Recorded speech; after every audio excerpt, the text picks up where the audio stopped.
Kemarin aku post polling kayak gini nih, dan setidaknya sampai aku record voice ini itu 86% milih buat dibuatin aja. Jadi ya udah, gaskan. Tahun 2023 adalah tahun dimana tiba-tiba kelas hypercar WEC itu yang ikut tambah banyak. Tahun 2024 lebih banyak lagi malahan. Mobil hypercar yang sekarang itu ada dua tipe, ada yang LMH atau Le Mans Hypercar dan LMDH atau Le Mans Daytona. Keduanya sama, keduanya boleh balapan bareng, yang bikin beda adalah aturannya. Video ini mau aku bahas tentang Le Mans Hypercar dan Le Mans Daytona. Awal mula dari munculnya ide konsep mobil hypercar adalah ketika Audi dan Porsche keluar dari WEC, yang pas itu masih kelas LMP1, belum kelas hypercar. Otomatis di kelas utama cuma Toyota pabrikan yang ada. Alhasil Toyota bisa merajai Le Mans dan WEC secara easy peasy. Keluarnya Audi dan Porsche juga katanya ada pengaruh dari skandal emisi Volkswagen, induk perusahaan dari Audi sama Porsche. Skandal itu bikin VW rugi sampai triliunan rupiah, yang pasti berimbas juga ke anak perusahaannya. Ditambah sama biaya yang makin mahal di kelas LMP1 bikin kantong mereka makin kering. Di zaman itu di kelas LMP1 untuk satu musim aja bisa ngabisin duit sampai 200 juta dolar. 200 juta dolar buat balapan 7-8 kali doang tiap musim itu mahal coy. Pada akhirnya FIA dan APO ngumumin tentang konsep prototipe hypercar yang rencananya bakalan mulai berlaku kalau nggak 2020 ya 2021. Dan pada akhirnya kelas hypercar ini kan mulai ada tahun 2021. Pada awalnya konsep kelas hypercar ini udah mangkas anggaran gede banget dibandingin sama kelas LMP1 yang tadi aku sebutin 100-200 juta dolar per musim. Sedangkan kelas hypercar itu cuma pakai anggaran 28-35 juta dolar aja. Itu pun untuk pabrikan yang balapan pakai dua mobil, dari 200 juta ke sekitar 30 juta dolaran aja. Turun jauh banget uang yang harus dikeluarin bagi yang mau ikutan kelas paling tinggi di WEC ini. Tapi angka 30 juta dolar ini dapat penolakan dari IMSA atau International Motorsport Association yang balapan di Amerika Utara. Karena rencananya nanti mobil hypercar itu bisa balapan di WEC, bisa balapan di IMSA, kayak yang kita lihat sekarang. IMSA masih keberatan sama nilai 30-an juta dolar tadi. Dan mereka nggak bakal pakai aturan ini kalau biayanya nggak dipotong lagi. 200 juta dolar udah dipotong sampai 30 juta, masih minta dipotong lagi.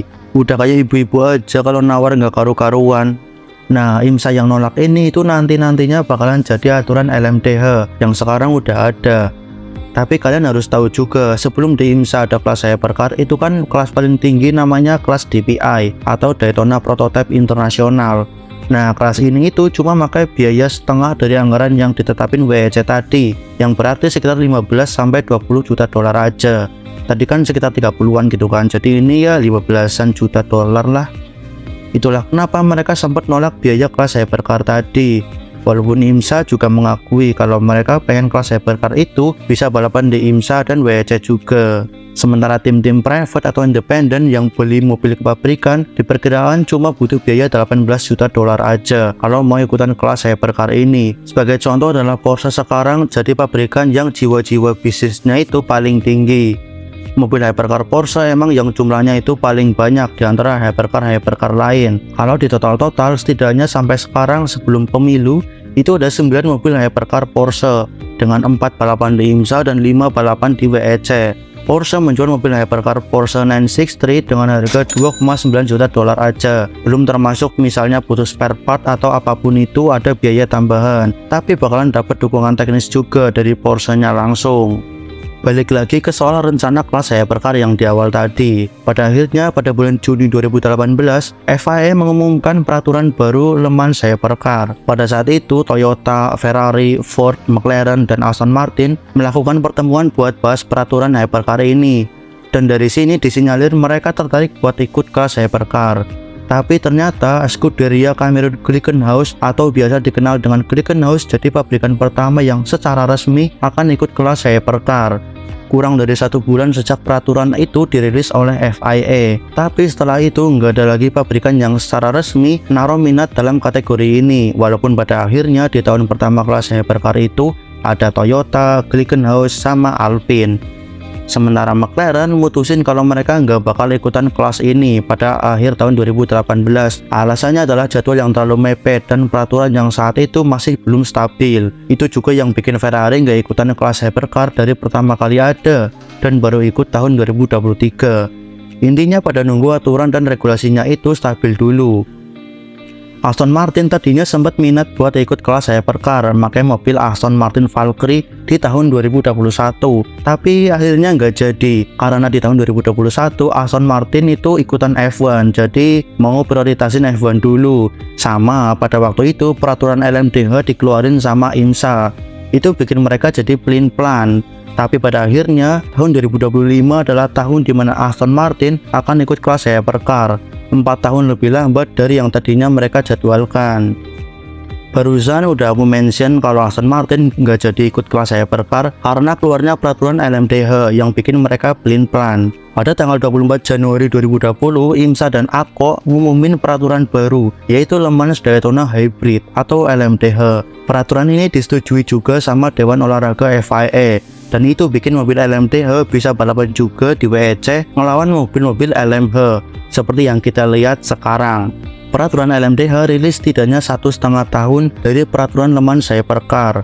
Sebelumnya IMSA sempat nolak peraturan ini karena masalah biaya, tapi pada akhirnya mereka bikin peraturan sendiri yang dikasih nama LMDH ini, atau kalau secara kasarnya adalah LMDH ini peraturan modifikasi dari LMH. Kalau kelas hypercar WEC debut di tahun 2021, kelas hypercar IMSA debut di tahun 2023. Kedua kelas ini beda tapi sama, dua-duanya punya peraturan masing-masing. Nah, biar persaingan antara mobil LMH dan LMDH itu seimbang, maka dipakailah regulasi BOP atau Balance of Performance, yang secara detailnya aku belum bisa jelasin karena aku sendiri juga belum paham-paham banget. Tapi kalau aku taunya gini, ketika tes pramusim selesai itu bakalan ketahuan mana yang kenceng, mana yang pelan. Nah, dari situ nanti BOP bekerja.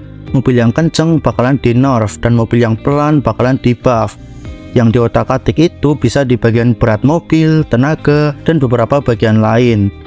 BOP ini tiap balapan beda-beda. Nah, tapi nggak selamanya juga BOP berjalan dengan baik. Kita lihat aja musim lalu di WEC, Toyota dominan banget anjir, pakai cheat kebal BOP kayaknya. Sementara contoh lain adalah Ferrari yang kencang di Le Mans, Peugeot yang kencang di Monza, Porsche yang kencang di Fuji, sama Cadillac yang dominan di Bahrain. Intinya BOP itu tujuannya biar performanya seimbang antara LMH dan LMDH. Tapi ini cuma upaya dan soal hasil tergantung gimana kondisi di track. Apa sih bedanya antara LMH sama LMDH? Yang pertama dari LMH dulu atau Le Mans Hypercar. Kelas ini pertama ada 2021.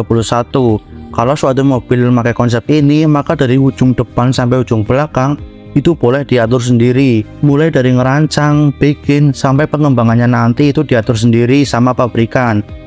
Nah, untuk sistem hybrid itu nggak wajib, tapi kalau ada maka wajib di roda depan, yang bikin mobil itu jadi penggerak roda 4. Mobil hypercar Toyota, Ferrari, Peugeot, semuanya pakai penggerak roda 4. Nah, beda ketika mobil Le Mans Hypercar nggak pakai sistem hybrid, itu bakalan pakai penggerak roda belakang. Ada dua mobil Le Mans Hypercar yang termasuk non-hybrid, ada Vanwall sama Glickenhaus, tapi mereka udah nggak ikut balapan. Sampai sekarang setidaknya ada 7 mobil yang pakai aturan Le Mans Hypercar. Ada Toyota, Ferrari, Peugeot, Isotta Fraschini, Glickenhaus, Vanwall, sama Aston Martin Valkyrie yang ikut tahun 2025. Sementara peraturan LMDH atau Le Mans Daytona itu beda dibanding yang tadi. Huruf H di dalam nama LMDH itu belum ada keterangan resmi sampai sekarang. Itulah kenapa hurufnya itu kecil. Ada yang ngomong kalau H itu hybrid, ada yang H-nya itu hypercar, tergantung pendapat orang gimana, itu bebas. Tapi kalau aku itu hybrid, jadi Le Mans Daytona Hybrid. Ketika mobil pakai aturan ini, itu wajib pakai komponen-komponen siap pakai dalam skala tinggi. Sasis ada dari Oreca, Multimatic, Ligier, sama apa ya satu lagi ya? Sasis ada dari Dallara, Multimatic, Ligier, sama Oreca. Kemudian gearbox, baterai, sama MGU sampai sistem hybrid itu udah disediain sama Williams Advanced Engineering, Extract, dan Bosch. Pabrikan cuma mengembangkan aerodinamika, mesin, sama bebas ngotak-ngatik bagian elektronik. Sampai sekarang setidaknya ada 6 mobil yang pakai aturan LMDH. Ada Porsche, Cadillac, Acura, BMW, Alpine, sama Lamborghini. Acura jadi satu-satunya mobil LMDH yang nggak balapan di IMSA. Acura jadi mobil LMDH yang nggak balapan di WEC, cuma balapan di IMSA. Pada intinya, kalau kalian punya banyak duit, kalian bisa pakai konsep LMH karena bebas bikin mobil gimana kalian mau. Sementara kalau duit kalian cekak, maka pakailah aturan LMDH karena di situ semuanya udah disediain, jadi lumayan hemat lah. Tinggal pilih mau dari yang mana. Oke lah, mungkin itu aja video kali ini. Makasih yang udah nonton sampai akhir. Bye bye.